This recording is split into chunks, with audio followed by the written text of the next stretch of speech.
Hermanos, tengo nuevamente el gusto de estar ante ustedes para compartirles nuevamente la palabra.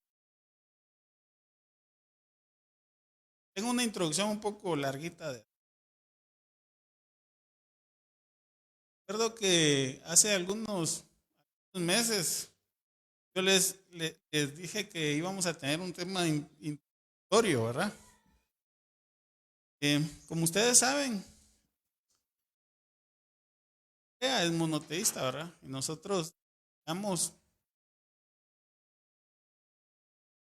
en nuestra forma de ser, digamos, o en nuestra religión se fundamenta ese antiguo pacto.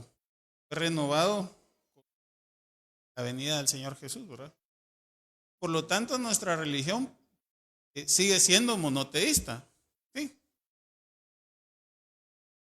Entonces, más que decirles algo así muy puntual, yo quiero leerles algunos versículos, ¿verdad? Oseas 13:4, eso está en el Antiguo Testamento, ¿verdad? Aquí dice la palabra: mas yo soy Jehová tu Dios desde la tierra de Egipto, no conocerás.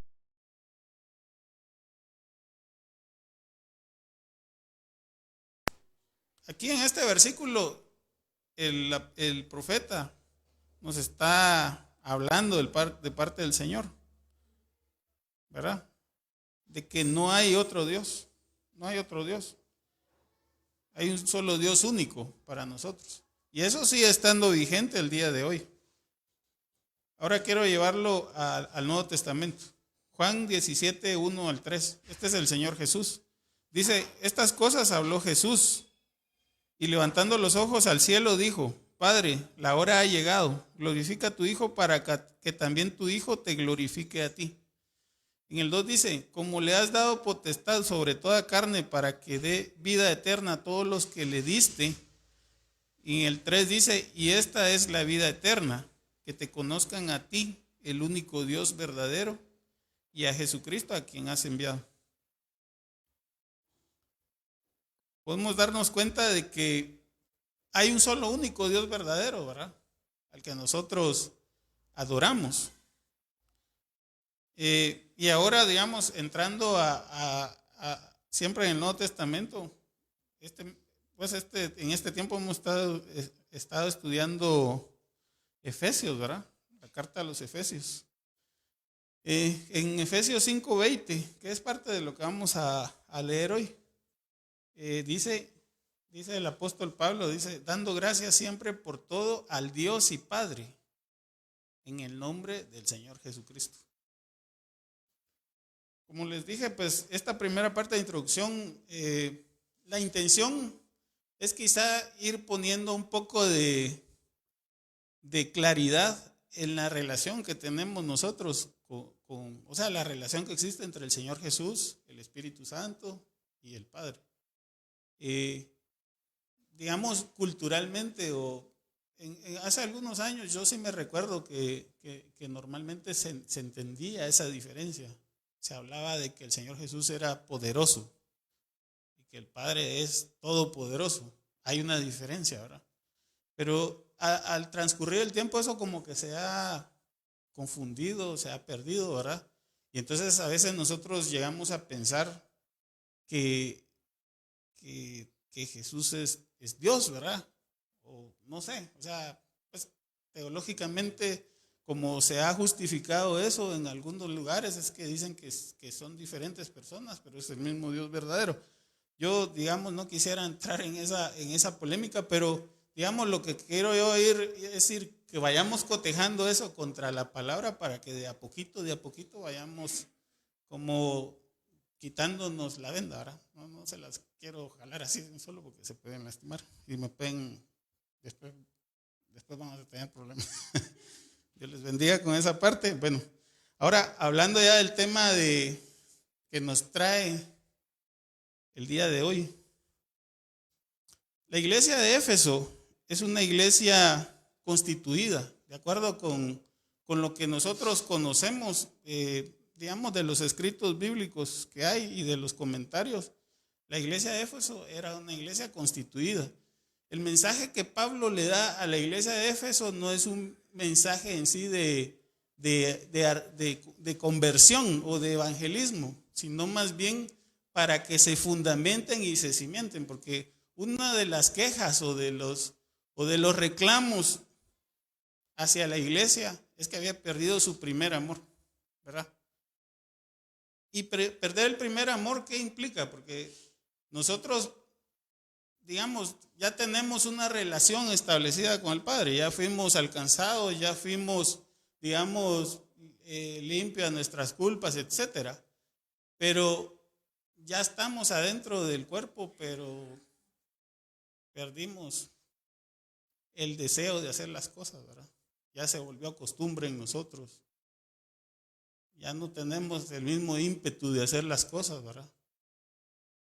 Yo bueno, sí me logro imaginar cómo puede pasar eso, ¿verdad? Es como en un matrimonio, entiendo yo, ¿verdad? O sea, podemos estar ahí ya solo por las obligaciones que tenemos o nos vamos en automático, ¿verdad? Y a veces a nosotros como cristianos nos pasa eso, ¿verdad? Como le ocurrió a esta iglesia.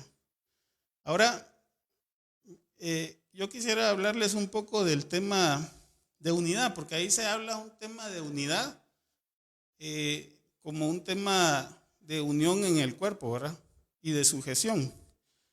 Quiero leerles este primer versículo que está en Mateo 6, 22 al 23. En el 22 dice, la lámpara del cuerpo es el ojo, así que si tu ojo es bueno, todo tu cuerpo estará lleno de luz. Este es el Señor Jesús, ¿verdad? En el 23 dice, pero si tu ojo es maligno, todo tu cuerpo estará en tinieblas. Así que si la luz que en ti hay es tinieblas, ¿cuántas no serán las mismas tinieblas?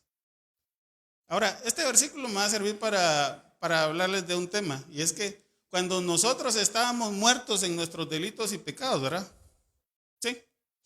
Nuestra lámpara era maligna, porque no había luz ahí. ¿Sí? En Efesios capítulo 2, versículo 1 al 2 dice el apóstol Pablo, y Él os dio vida a vosotros cuando estabais muertos en vuestros delitos y pecados, en los cuales anduvisteis en otro tiempo, siguiendo la corriente de este mundo, conforme al príncipe de la potestad del aire, el espíritu que ahora opera en los hijos de desobediencia. Y nosotros en esa época, en ese tiempo, estábamos así, ¿verdad? Estábamos con nuestra lámpara del cuerpo en tinieblas. Estábamos muertos espiritualmente porque estábamos separados del Padre, ¿verdad? Y cuando fuimos alcanzados por el Señor Jesús, ¿qué fue lo que se hizo? Lo que hizo el Señor Jesús fue que proveyó un mecanismo en que nuestro espíritu se reconectara con el Padre, ¿verdad? Ahora mire esto tan importante que está también en Efesios 1 del 22 al 23, porque eso nos sirve a nosotros para dimensionar la magnitud de lo que implica esa, digamos, reconexión, ¿verdad? Porque no es lo mismo que se nos vea la luz en la casa y que nos la pongan más. No, esto es algo de una magnitud mucho más grande. Miren, pues Efesios 1, 22 al 23. Dice el apóstol, y sometió todas las cosas bajo sus pies. Aquí está hablando del Señor Jesús, ¿verdad? Y le dio por cabeza sobre todas las cosas a la iglesia. A la iglesia. Y la dio por cabeza y lo dio por cabeza sobre todas las cosas a la iglesia. Está hablando siempre del Señor Jesús, que el Señor Jesús fue puesto por cabeza. Y lo dio por cabeza sobre todas las cosas a la iglesia. Y en el 23 dice, la cual, hablando de la iglesia, es su cuerpo, la plenitud de aquel que todo lo llena en todo. Y esa última parte, la plenitud de aquel que todo lo llena en todo, se refiere al Padre, ¿verdad? Al Padre que todo lo llena. O sea, el cielo y la tierra y todo está lleno de Él. Hay un salmo que dice algo así. Cuando nosotros formamos parte de un cuerpo. Cuando nosotros estamos puestos ahí, no solamente es que yo soy una mano o soy un dedo o soy un ojo, ¿verdad? Sino que yo formo parte de todo ese ser. Todo ese ser soy yo. O sea, si yo no estuviera pegado ahí, me voy a morir, ¿verdad? Estoy muerto, estoy separado, no hay comunicación, no hay forma de saber qué es lo que el Espíritu del Padre quiere para mí. Cuando la palabra dice que el Espíritu fue implantado en nosotros, fue porque el Espíritu se ha manifestado a través de esa relación que existe, ¿verdad?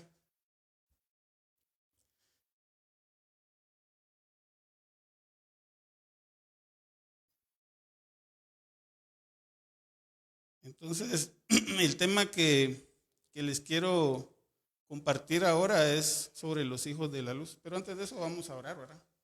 Padre, te damos gracias por este tiempo. Te damos gracias, Señor, porque permites que nos reunamos acá, Señor.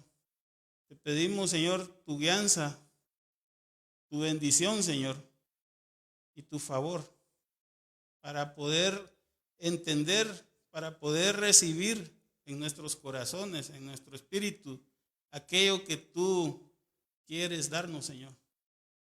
Sabemos que tú tienes un propósito y un plan para cada uno de nosotros, Señor. Sabemos que tú tienes un destino de bendición, Señor, no solo para nosotros, sino para aquellos que vienen detrás de nosotros, Señor. Sabemos que no es una casualidad que hagamos lo que tenemos que hacer, lo que estamos haciendo, Señor. No es casualidad que estamos hoy aquí buscándote a ti, Señor. Te pedimos que tengas misericordia de nosotros, de tu pueblo, Señor.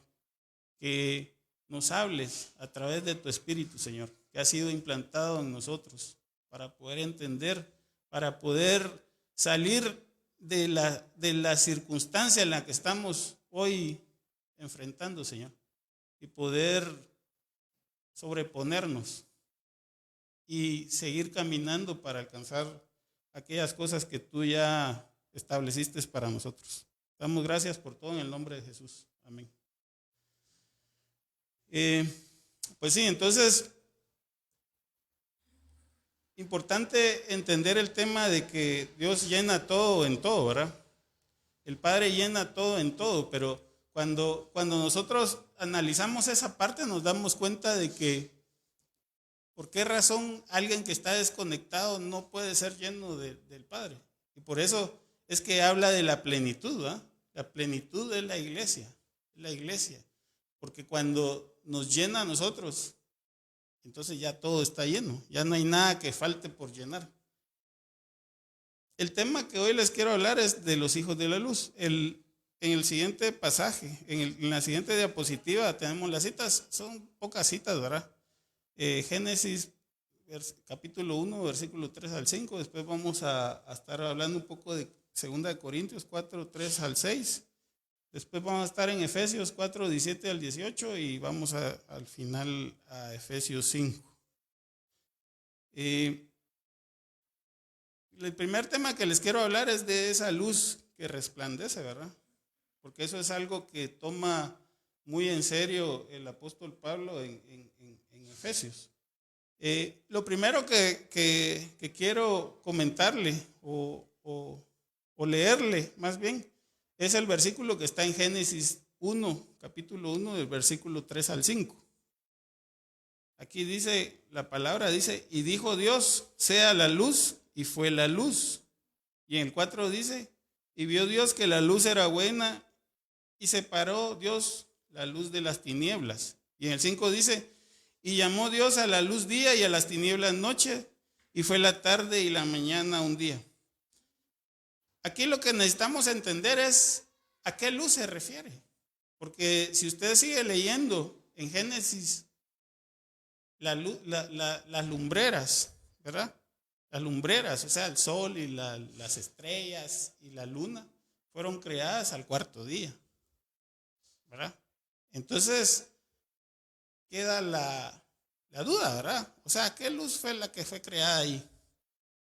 Algunos piensan, por cierto que ese es un comentario, ¿verdad? No me lo va a tomar así como que así es, ¿verdad? Algunos piensan, digamos, que el orden en que fue Dios creando las cosas es un orden de lo que es menos importante a lo que es más importante. Algunos piensan eso, ¿verdad? Yo por mi parte pienso, digamos, tal vez usando un poco de lógica que probablemente no funcione, pero yo digo, bueno, si quiero hacer un gran edificio, ¿verdad? ¿Qué es lo primero que debo construir? ¿Será que debo construir el techo? No, ¿verdad? Entonces tengo que poner el fundamento, ¿verdad? El fundamento, lo más importante. Pero no necesariamente es lo más importante. No sé si me explico, si yo lo veo en función de todo, porque todo es importante, así como el cuerpo, ¿verdad? No hay algo que sea más importante que otra cosa. Lo que pasa es que eso es necesario para que lo otro se vaya poniendo después, ¿verdad? Y entonces, esta es la primera creación, de hecho. O sea, de hecho, este es el primer versículo donde, y Dios dijo, ¿verdad? Sea la luz. Y después sigue creando, ¿verdad? Entonces, aquí esto yo solo se lo quiero dejar puntualizado y usted saque sus conclusiones. De acuerdo con lo que yo le quiero compartir es que la luz, esa luz que se habla en Génesis 1:3, fue creada por el Padre y apartada, ¿verdad? Fue apartada, que así dice, ¿verdad? Y separó Dios la luz de las tinieblas. Fue apartada, ¿verdad? Ahora, en 2 Corintios 4, del 3 al 6, el apóstol dice, pero si nuestro evangelio está aún encubierto entre los que se pierden, está encubierto. Voy a volver a leerlo, porque no me entendí yo mismo. Dice, pero si nuestro evangelio aún está encubierto, entre los que se pierden está encubierto. Y en el 4 dice, en los cuales el Dios de este siglo cegó el entendimiento de los incrédulos, para que no les resplandezca la luz del evangelio de la gloria de Cristo, el cual es la imagen de Dios. Bueno, entonces aquí vamos a hacer uso del recurso del comentario que le había hecho yo al principio, ¿verdad? Si se recuerda, en Mateo 6:22 yo le leí, la lámpara del cuerpo es el ojo, así que si tu ojo es bueno, todo tu cuerpo estará lleno de luz, ¿verdad? Y de acuerdo con esto que estamos leyendo acá, nosotros podemos darnos cuenta, ¿verdad? De que aquellas personas que están muertos en sus delitos y pecados están apartados, ¿verdad?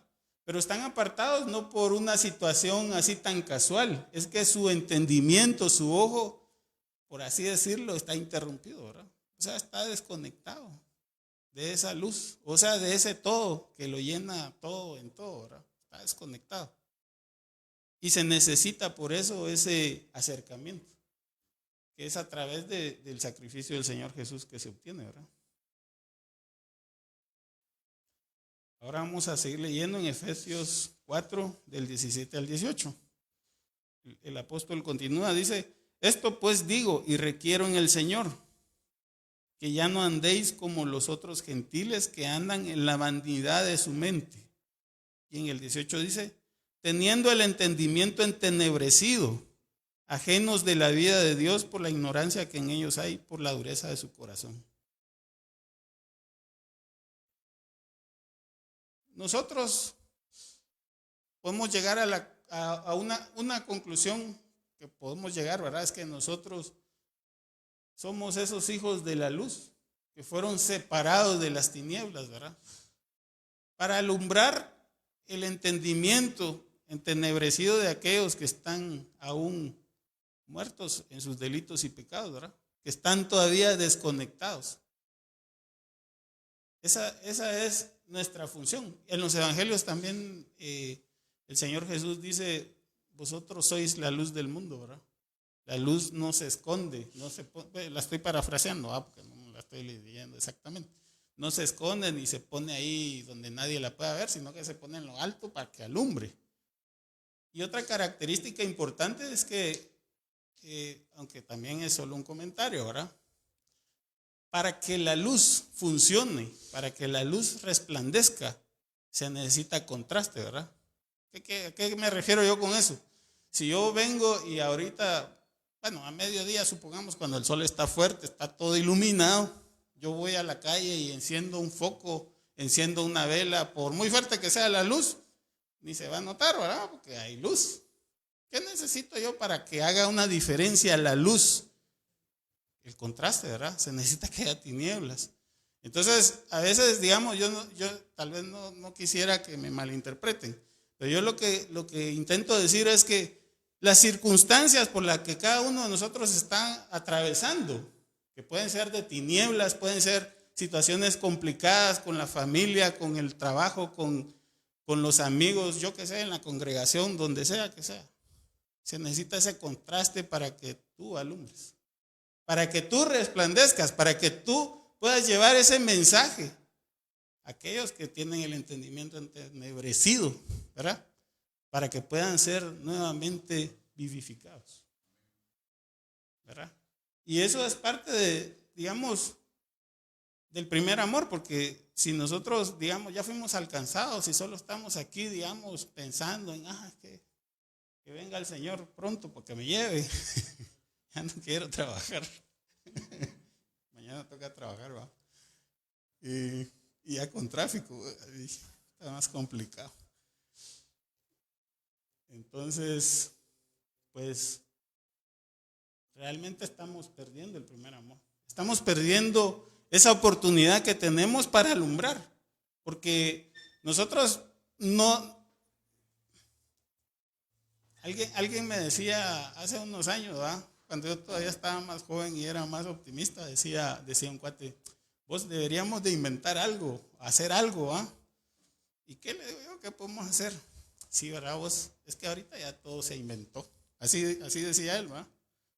La realidad es que en el mundo todavía hay tinieblas, y el mundo es lo que es por alguna razón, ¿verdad? O sea, nosotros fuimos puestos acá, no por simple casualidad, ¿verdad? No fue porque, yo qué sé, porque pasó y ya estuvo, ya estamos aquí.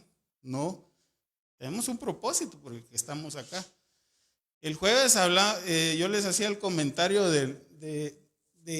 o sea, es una comparación, ¿verdad? Digamos que Dios es el mar y nosotros somos olas, ¿verdad? Si nosotros somos olas, estamos compuestos del mismo mar, o sea, somos simplemente una manifestación de ese mar, de la existencia de ese mar, ¿verdad? Entonces, así somos nosotros, como hijos de luz, somos una manifestación del Padre en la tierra. Es lo que dice Pablo, ¿verdad? Que se lo leí en la introducción. En Efesios 1, en el versículo 23, dice, la cual es su cuerpo, la plenitud de aquel que todo lo llena en todo. Somos esa manifestación, ¿verdad? Bueno, vamos a avanzar a la siguiente diapositiva. Entonces, algunas de las características de la luz, ¿verdad? Características o temas importantes que debe hacer usted como hijo de luz, ¿verdad? Y hago esa aclaración porque, o sea, si usted no ha sido alcanzado, pues entonces todavía necesita ser alcanzado. Pero aquí ya estamos hablando en Éfeso, en la iglesia de Éfeso. Ellos ya eran una iglesia constituida, así como yo les comentaba, ¿verdad? Que el único problemita que tenían es que habían perdido el primer amor, ¿verdad? Habían perdido el impulso, habían perdido ya, no sé, ya estaban desganados, ya no querían hacer nada, creo yo, no sé, ¿verdad? Pero si usted no ha sido alcanzado, lo primero que necesita es ser alcanzado, ¿verdad? Ponerse a cuentas con el Padre para poder ser reconectado a Él. Entonces, pero si usted ya fue alcanzado, entonces, ¿qué debe de hacer? Primero, reflejar el amor del Padre y hacer su voluntad. Efesios 5 del 1 al 2 dice, sed pues imitadores de Dios como hijos amados. Yo creo que este es el mejor consejo que nos pueden dar, ¿verdad? pero tiene muchas implicaciones. Mire, pues, para empezar, imitar a Dios. ¿Qué implica imitar a Dios? ¿Qué implica imitar a Dios? ¿Cuál es la característica más grande o más importante que Dios tiene? Es el amor, ¿verdad? Y después dice, como hijos amados, como hijos amados. Y tiene ese adjetivo de amados, ¿verdad? Porque pues yo lo hubiera puesto solo como hijos, pero dice, como hijos amados. ¿Cómo son los hijos amados para empezar, verdad? ¿Cuál es el comportamiento de un hijo amado? ¿Cuál es el comportamiento de un hijo? De acuerdo con la palabra, cuando la palabra dice, el Señor Jesús dice, aquellos que hacen la voluntad del Padre, esos son mis hermanos, o sea, esos son los hijos del Padre, ¿verdad? Los que hacen la voluntad. Pero aquí no solo dice hijo, dice hijo amado, ¿verdad? Porque una cosa es que a uno lo ame su papá y otra cosa es que uno se sienta amado, ¿verdad? ¿Cuál es la diferencia ahí? Pues esas son preguntas para que usted analice, ¿verdad? Para que no se me duerma. Dice, sed pues imitadores de Dios como hijo amado. En el 2 dice, y andad en amor como también Cristo nos amó, ¿verdad? Y se entregó a sí mismo por nosotros, ofrenda y sacrificio a Dios en olor fragante.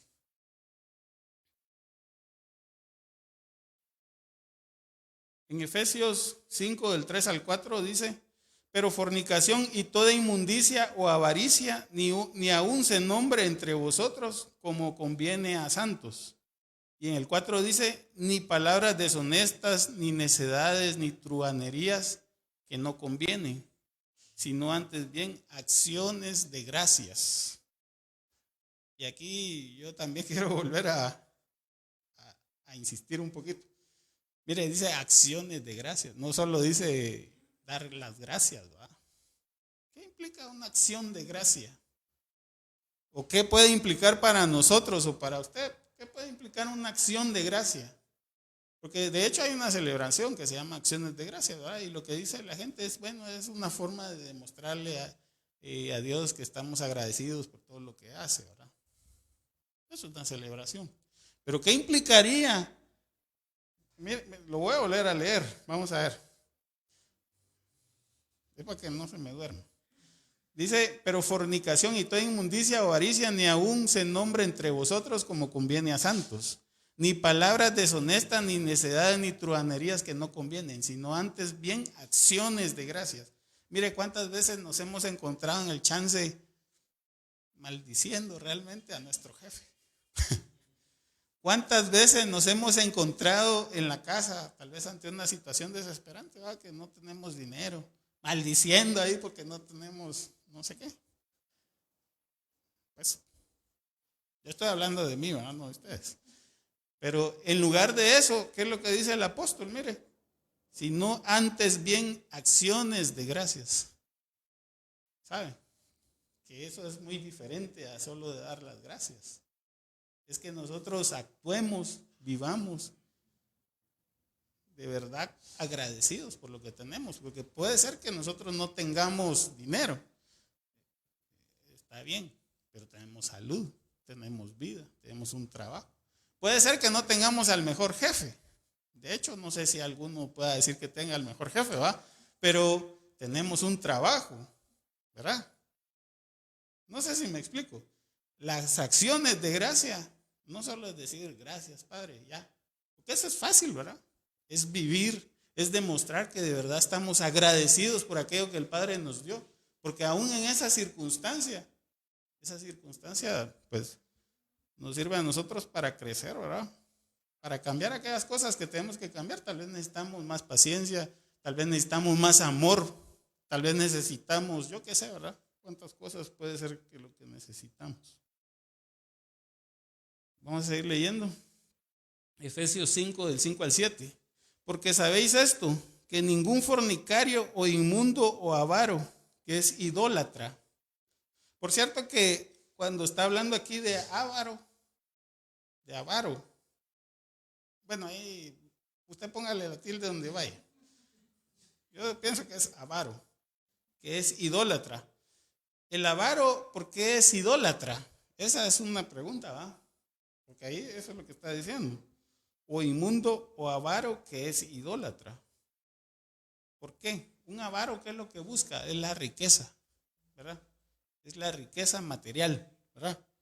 Entonces, ¿por qué razón alguien puede ser que busque la riqueza material? Que, por cierto que, o sea, no está nada malo que usted, si usted puede tener una casa más grande, pues si la puede tener, téngala, ¿va? Si quiere tener otra casa, quiere tener una finca, téngala, ¿va? O sea, eso no es, yo pienso que eso no es problema, ¿va? O sea, pero hay un detalle, ¿verdad? ¿Por qué razón quiere tener esas posesiones?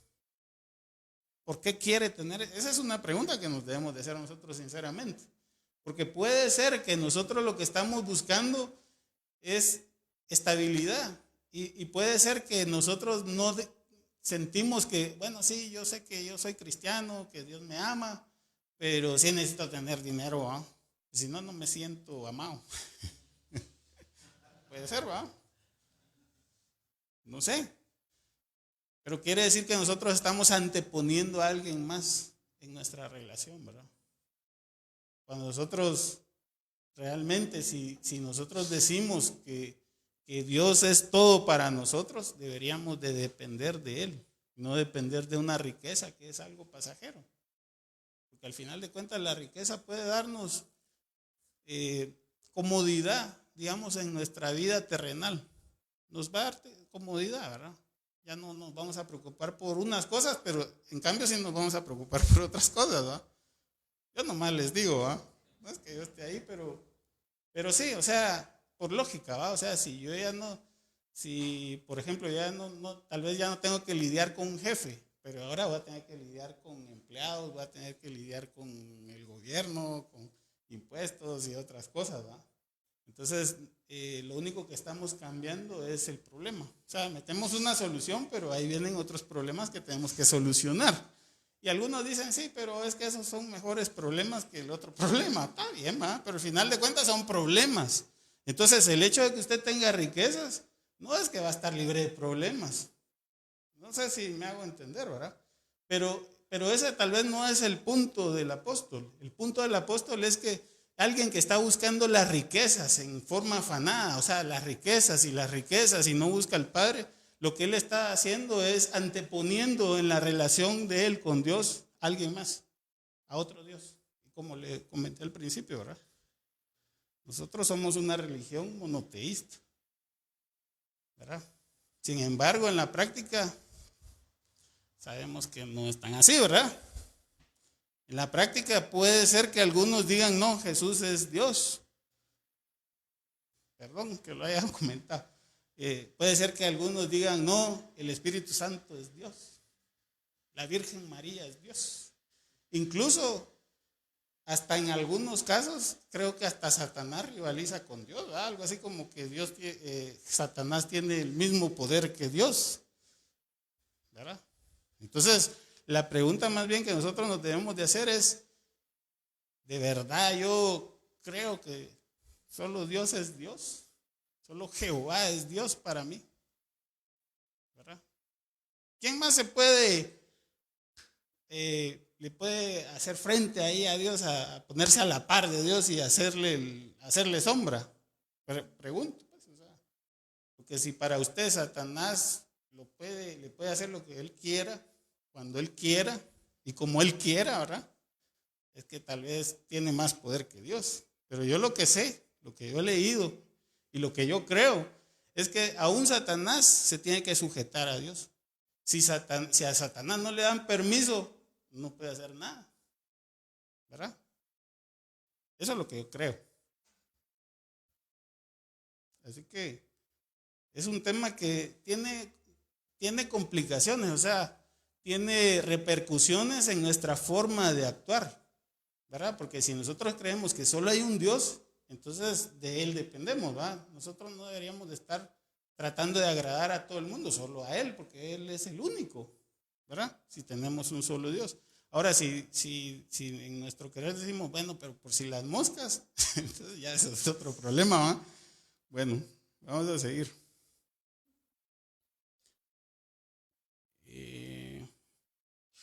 Ah, sí, aquí me había quedado. Efesios 4, 17 al 18, ¿verdad? Esto pues digo y requiero en el Señor, que ya no andéis como los otros gentiles que andan en la vanidad de su mente, teniendo el entendimiento entenebrecido, ajenos de la vida de Dios por la ignorancia que en ellos hay, por la dureza de su corazón. Y eso, digamos, es trabajo del cuerpo de Cristo, ¿verdad? Trabajo del cuerpo de Cristo alcanzar a estas almas que están ajenos a la vida de Dios, que aún no han sido llenos por Dios, ¿verdad? Aunque pues ciertamente eso se debe a la ignorancia que hay en ellos, porque tienen un corazón endurecido, ¿verdad? Y ese corazón endurecido, pues lógicamente es producto de las circunstancias, de las situaciones por las que han pasado, ¿verdad? Y por el hecho de sentirse que están solos. Eso es lo que yo creo también, ¿verdad? Que están solos. Porque no saben, o sea, no entienden, no tienen la capacidad de creer que el Padre tiene un propósito para ellos, ¿verdad? Porque no pueden recibir el amor, ¿verdad? El amor que el Padre nos da. Porque nosotros, bueno, por lo menos en mi caso, a pesar de que cualquier circunstancia sea dura, yo sé que tarde o temprano Dios me va a dar una salida. De alguna forma Él va a hacer algo, ¿verdad? Y eso es lo que yo he comprobado en el tiempo. Por el otro lado, las circunstancias, por muy duras que sean, siempre me han servido para aprender algo. Siempre me han servido para aprender algo. Así que no es desperdicio, ¿verdad? A veces es necesario que pasemos por ciertos desiertos. Es necesario que pasemos por ahí para poder entender y para poder quitar todas aquellas cosas que realmente no son importantes, ¿verdad? Bueno, sigamos en la siguiente diapositiva. Efesios 5, del 1 al 2. Que estamos en Efesios 4, ¿verdad? Bueno, Efesios 5, del 1 al 2, aquí ya empezamos en Efesios 5. Dice, sed pues, no, yo me equivoqué, ¿va? Sí, perdón. Efesios 5, del 8 al 9, dice. Sí, perdón. Por lo menos veo que sí están poniendo atención. Eso es bueno. Dice 5 del 8 al 9, porque en otro tiempo erais tinieblas, mas ahora sois luz en el Señor. Andad como hijos de luz. Mire eso, qué importante, porque nos hace ver que realmente nosotros, antes de ser alcanzados, éramos tinieblas, ¿verdad? Porque estábamos en las tinieblas, éramos parte de ese mismo sistema que estaba ahí. Pero al ser alcanzados, ya somos luz en el Señor. Somos luz en el Señor, ¿por qué? No es que nosotros tengamos nuestra luz, no. Es porque nosotros ya estamos siendo alimentados, estamos siendo llenos por esa luz del Padre, ¿verdad? El que llena todo en todo. Y si somos luz, entonces andemos como hijos de luz. Y en el 9 dice, porque el fruto del Espíritu es toda bondad, justicia y verdad. Mire, 3 aspectos que encierran todo lo que implica el fruto del Espíritu. Es todo bondad, todo justicia y todo verdad.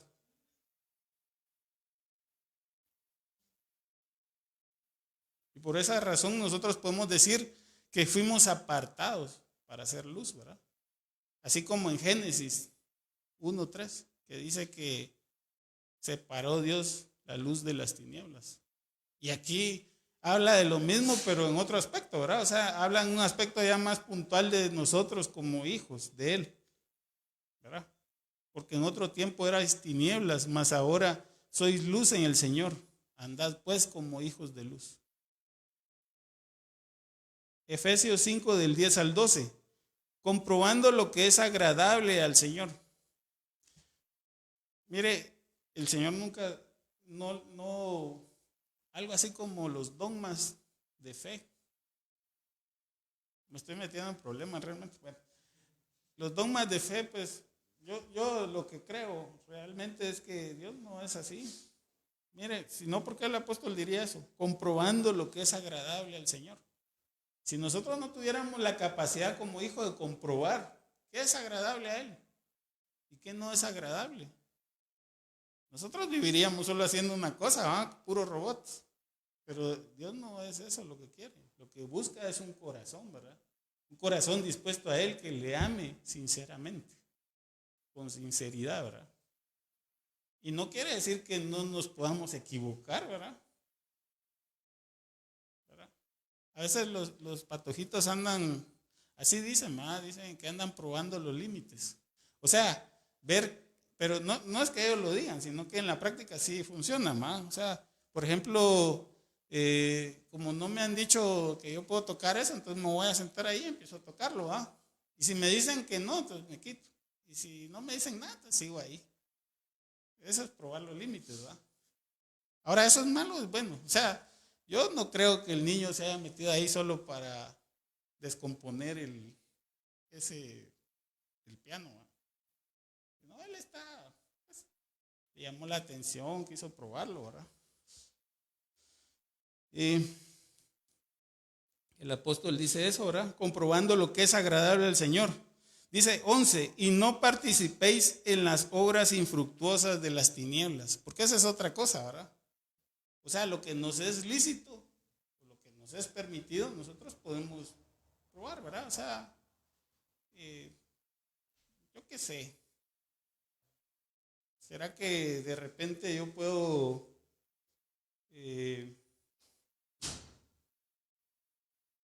hacer algo a favor de mis hermanos, aunque no me hayan dicho exactamente cómo lo tengo que hacer? Eso es permitido. Ahora, participar en obras infructuosas de las tinieblas es otra cosa, ¿verdad? Sino más bien reprenderlas. 12, porque vergonzoso es aún hablar de lo que ellos hacen en secreto. Y eso es lo que nosotros como hijos de luz tenemos que reprender, ¿verdad? Al final de cuentas todo eso va a ser evidenciado. Miren en Efesios 5 del 13 al 14. Dice, mas todas las cosas cuando son puestas en evidencia por la luz son hechas manifiesta. Porque la luz es lo que manifiesta todo. En el 14 dice, por lo cual dice, despiértate tú que duermes y levántate de los muertos y te alumbrará Cristo. En ese versículo 14, por lo cual dice, despiértate tú que duermes y levántate de los muertos y te alumbrará Cristo. Digamos que eso es el llamado a la reconciliación, ¿verdad? Porque ciertamente nosotros estábamos antes muertos en nuestros delitos y pecados, ¿verdad? Pero también era como que estábamos dormidos, ¿verdad? O sea, estábamos en la oscuridad, estábamos ahí metidos, perdidos en alguna parte, y nos tenemos que levantar. Y eso ya implica un proceso de nosotros como iglesia para alcanzar a esos que están ahí. ¿Para qué? ¿Con qué propósito? Para que la luz del Padre los alumbre, ¿verdad? Para que ellos puedan ser restaurados, para que puedan ser rehabilitados en el Señor. Vamos a continuar.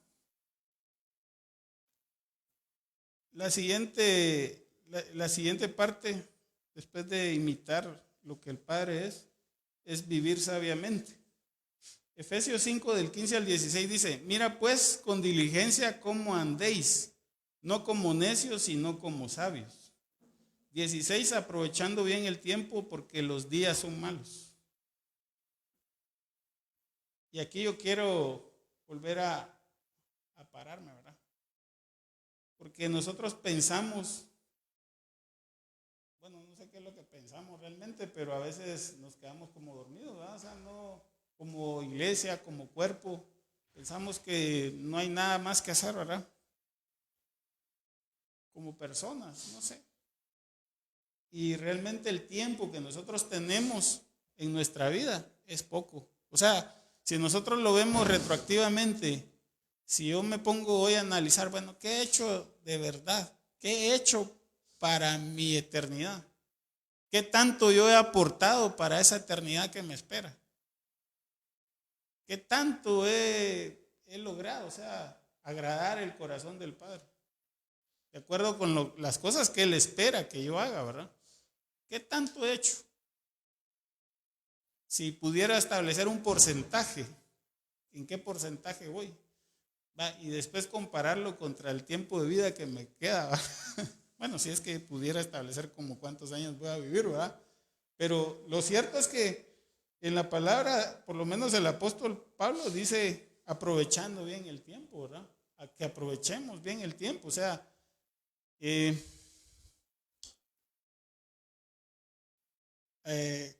con Josué, no el pastor, con Josué, ¿verdad? Ahorita que está de vacaciones, yo le tengo ahí restringido que solo mire 2 horas de tele, ¿va? Y aquel me dice, ¿pero por qué 2 horas, va? Es muy poquito. Le digo yo, mira, pues, pero es que ahorita porque te doy 2 horas porque todavía no estás estudiando, pero después va a ser solo 1 hora, le digo yo. Y depende de que tengas tiempo después de hacer tus deberes, ¿va? Porque tienes que ir a estudiar. ¿Y cuántas horas hay en el día? Me dice, 24. Sí, pero no todas las 24 horas estás despierto, ¿va? Pero miren, a veces nosotros, digamos, como adultos, ¿verdad? Tal vez, no sé, pensamos como que vamos a ser eternos, ¿verdad? Como que dejamos siempre para última instancia, cuando nosotros en realidad podemos empezar a hacer ya cosas, empezar a actuar en el Señor, de acuerdo a que lo que el Padre puso en nuestros corazones, ¿verdad? Y empezar a hacerlo ya. O sea, ¿por qué esperar tanto? O sea, no sé. Esa solo es una reflexión, ¿verdad? Una observación. A veces nosotros esperamos que tal vez esperamos que todas las circunstancias estén a favor para hacer algo, ¿verdad? Pero lo cierto es que mientras nosotros no pongamos en funcionamiento los dones y talentos que el Padre nos dio, pues eso se está desperdiciando ahí. Probablemente alguien, no vamos a decir que usted va a convertir a 500,000 personas de un solo, ¿va? No. Pero al final de cuentas son como semillas, ¿verdad? Que se van poniendo en ese corazón, que se van poniendo, se van sembrando en ese corazón, para que al final de cuentas el Espíritu haga lo que tiene que hacer con él. Porque al final de cuentas eso es lo que ocurre. Yo les comentaba, ¿verdad? Que, por ejemplo, cuando yo vivía en Nimajuyú, oía a un señor todos los domingos, pero sí lo oía porque me despertaba, en realidad. Me despertaba, ¿verdad? Entonces, que se ponía ahí con su micrófono a hablar la palabra, ¿verdad? Yo estaba dormido, que se calla. Pero eso al final de cuentas son semillas que se van sembrando poco a poco, ¿verdad? Y así como yo en mi vida he tenido muchas personas que me han hablado, que me han dicho, que me han hablado del Señor, ¿verdad? Nosotros somos el cuerpo de Cristo. Nosotros somos los responsables de llevar esa luz a aquellos que están en tinieblas, ¿verdad? No desaprovechemos el tiempo. Efesios 5 del 17 al 18. Por tanto, no seáis insensatos, sino entendidos de cuál sea la voluntad del Señor.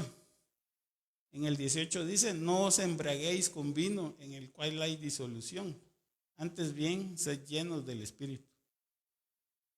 Buscar la llenura del Espíritu. Mire qué cosa más importante.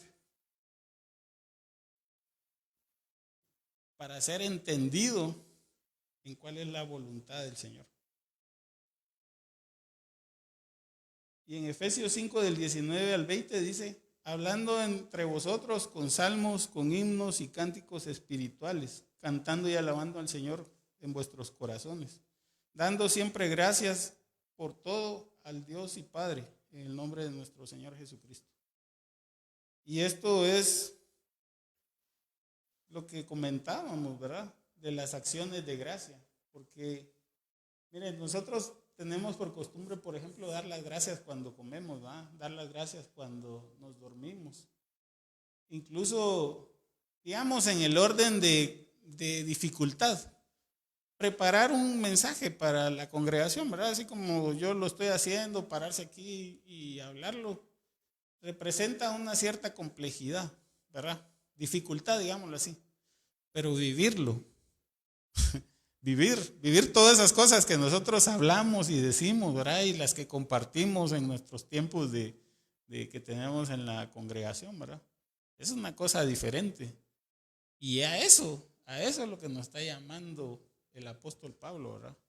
Porque eso realmente refleja que nuestro primer amor está vivo todavía en nosotros. Que yo no sé cómo fue cuando usted tuvo el primer encuentro con el Señor, ¿verdad? Yo pues sí me recuerdo que era una cosa así como andar en las nubes. Pero digamos, no sé por qué razón eso se pierde, ¿verdad? Y eso hay que reavivarlo. Eso es, pues es algo que es una decisión de cada uno, porque ciertamente nosotros maduramos en el tiempo y nos damos cuenta, bueno, hay cosas, ¿verdad? Y hay tratos que tenemos cada uno que, ni modo, ¿verdad? Pero es parte del proceso que tenemos que llevar. Pero eso no puede hacer que nosotros nos muramos, ¿verdad? O sea, nos separemos o pensemos de que, bueno, sí, hay que ir a la iglesia, ¿verdad? Me pidieron que compartiera, bueno, hay que preparar eso, sino que hay que hacerlo con ánimo, con fuerza, ¿verdad? Hay que hacerlo con amor y realmente, porque esa es una forma en cómo estamos aprovechando el tiempo, ¿verdad? Ahora vamos a hablar de un último tema que está en el capítulo 5, que de hecho eso se extiende hasta el capítulo 6, ¿verdad? Pero yo solo lo circunscribí al capítulo 5. Vamos a ver en la siguiente diapositiva. Los que son hijos de luz viven en sujeción. Yo les puse ahí entre paréntesis y unidad. Porque fíjense que no podemos decir que estamos en unidad si no estamos en sujeción. No sé si me explico. O sea, es algo así como que supóngase un dedo diga, mira, yo quiero unión libre con tu cuerpo. O sea, estoy con vos, pero no estoy con vos. O sea, en cualquier momento puedo hacer lo que a mí se me dé la gana, me separo de aquí y me voy para otro lado. No sé, ¿verdad? Es un chiste, pero bueno. Entonces, necesariamente cuando nosotros hablamos de unidad, implícitamente entendemos que debe haber sujeción, ¿verdad? Implícitamente lo entendemos así. Y en este pasaje, ahí tal vez usted va a ir sacando las cuentas de por qué es que Pablo se los dice a los efesios, ¿verdad? Pero mire, pues, Efesios 5 del 22 al 23 dice, las casadas estén sujetas a sus propios maridos, como al Señor, ¿verdad?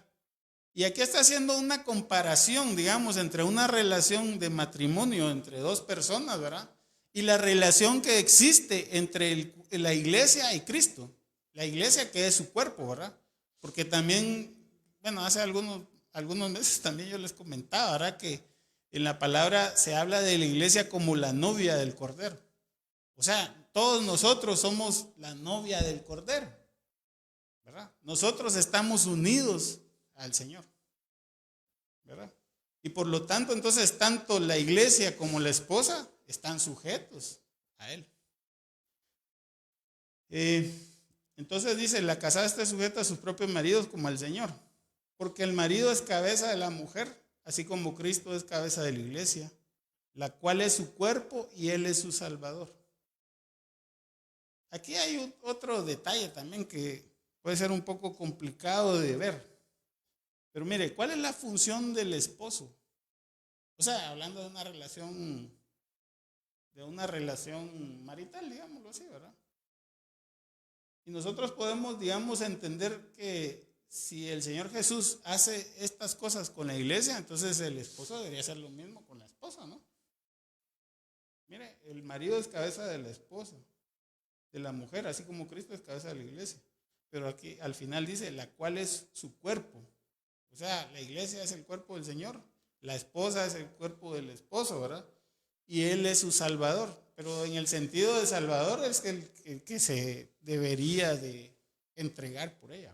Efesios 5:24 dice, así que como la iglesia está sujeta a Cristo, así también las casadas lo estén a sus maridos en todo. Bueno, vamos a avanzar al siguiente pasaje, es 5:25-27, dice, aquí ya es para los maridos, ¿verdad? Maridos, amad a vuestras mujeres, así como Cristo amó a la iglesia y se entregó a sí mismo por ella. Pero se entregó ¿para qué? Para santificarla, habiéndola purificado en el lavamiento del agua por la palabra, a fin de presentársela a sí mismo una iglesia gloriosa que no tuviese mancha ni arruga ni cosa semejante, sino que fuese santa y sin mancha. Bueno, lo cierto es que tal vez, yo creo que por eso Pablo pone una aclaración al final, ¿verdad? Que es un misterio grande la relación que existe entre la iglesia y Cristo, y que él lo único que le recomienda a las parejas de esposos es que el esposo ame a su esposa y que la esposa respete al esposo, ¿verdad? Esa es la recomendación, porque pues lógicamente, ¿verdad? Si lo vemos así desapasionadamente, como decía alguien, digamos, mire, el Señor Jesús se entregó a sí mismo por nosotros, que somos su cuerpo, ¿verdad? Somos su iglesia, se entregó por nosotros, pero digamos, a fin de presentarnos a nosotros ante el Padre como una iglesia gloriosa, que no tenga mancha ni arruga ni cosa semejante, sino que fuese santa y sin mancha. En la siguiente diapositiva dice Efesios 5:26-30, 28, no, perdón. Yo creo que este es Efesios 5:28. Así que también los maridos deben amar a sus mujeres como a sí mismos, a sus mismos cuerpos. El que ama a su mujer, a sí mismo se ama.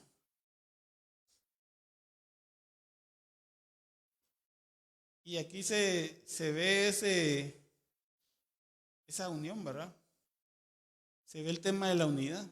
Porque de acuerdo con la palabra dice que el hombre y la mujer se van a separar de sus padres y se unirán y serán un solo cuerpo.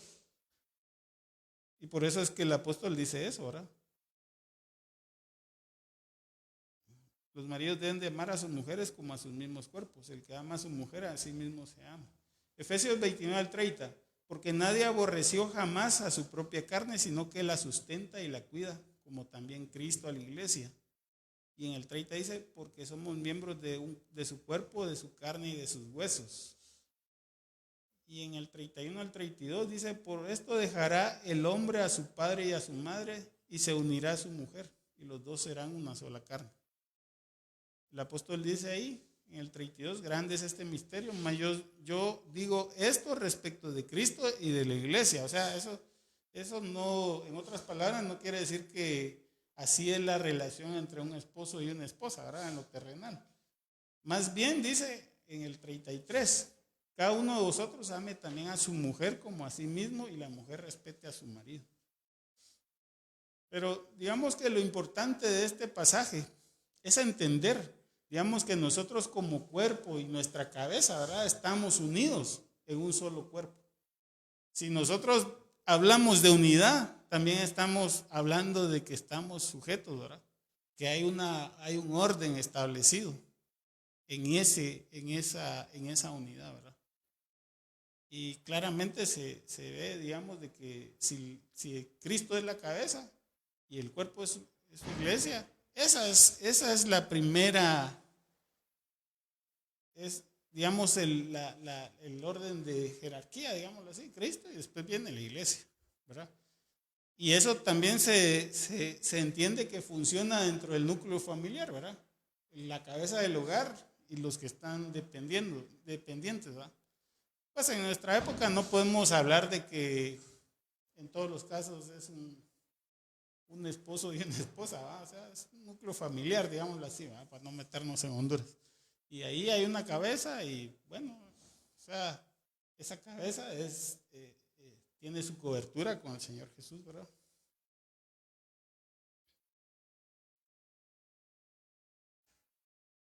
Oramos para terminar.